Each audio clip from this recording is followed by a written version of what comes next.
आज मैं आप लोगों को इस वीडियो में संगीत में आंदोलन और सप्तक किसे कहते हैं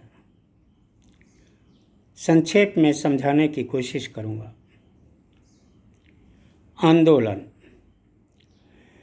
संगीत में कंपन को आंदोलन कहते हैं। किसी वाद्य को छेड़ने पर तार पहले ऊपर जाकर अपने स्थान पर आता है और फिर नीचे जाकर पुनः अपने स्थान पर आता है, तो इस प्रकार एक आंदोलन पूरा होता है। 1 सेकंड में तार जितनी बार आंदोलित होता है उसकी आंदोलन संख्या उतनी मानी जाती है। आंदोलन को आवृत्ति भी कहा जाता है। आंदोलन मुख्य 2 प्रकार के माने जाते हैं। पहला नियमित और अनियमित आंदोलन।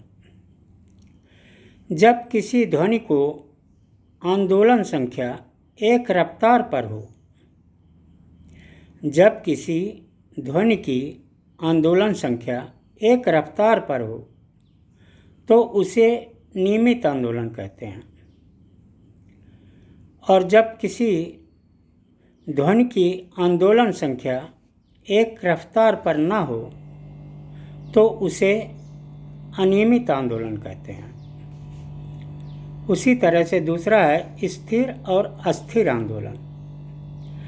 अगर आंदोलन कुछ देर तक होता रहे तो उसे स्थिर आंदोलन, और अगर जल्द समाप्त हो जाए तो उसे अस्थिर आंदोलन कहते हैं।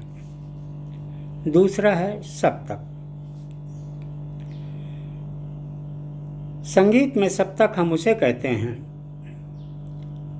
जो क्रमानुसार 7 शुद्ध स्वरों के समूह को सप्तक कहते हैं। ये 7 स्वर हैं सा, रे, गा, मा, पा, धा और नी। सा से नी तक एक सप्तक होता है।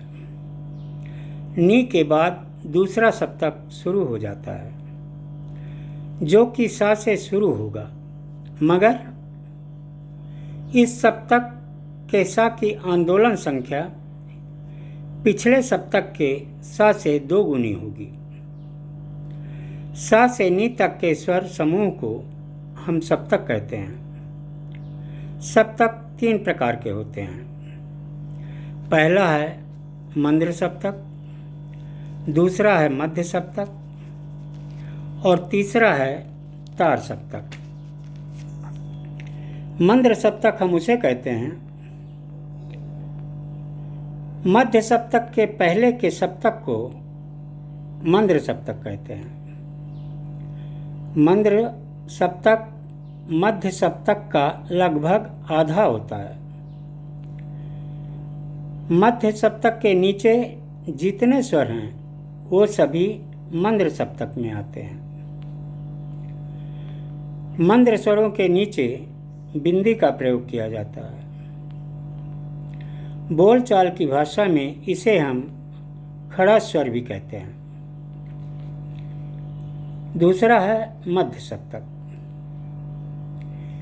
इस सप्तक के स्वरों का सबसे ज़्यादा उपयोग किया जाता है।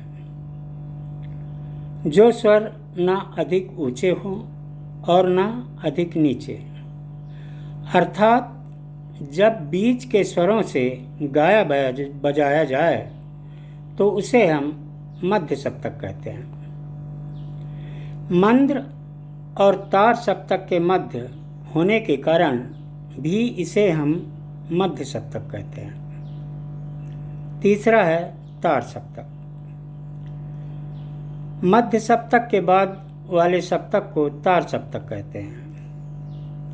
जो स्वर मंद्र से चौगुनी तथा मध्य से 2 गुनी ऊंची ध्वनि में गाया बजाया जाए वह तार सप्तक कहलाता है। तार सप्तक के स्वरों को दर्शाने के लिए स्वरों के ऊपर बिंदी का प्रयोग किया जाता है। तार सप्तक के स्वरों की आंदोलन संख्या मध्य सप्तक से 2 गुनी होती है। सामान्यतः मनुष्यों की आवाज़ तथा वाद्यों के किसी एक तार से 3 सप्तकों से अधिक स्वर प्राप्त नहीं होते। इसलिए शास्त्रों में 3 ही सप्तकों का वर्णन किया गया है।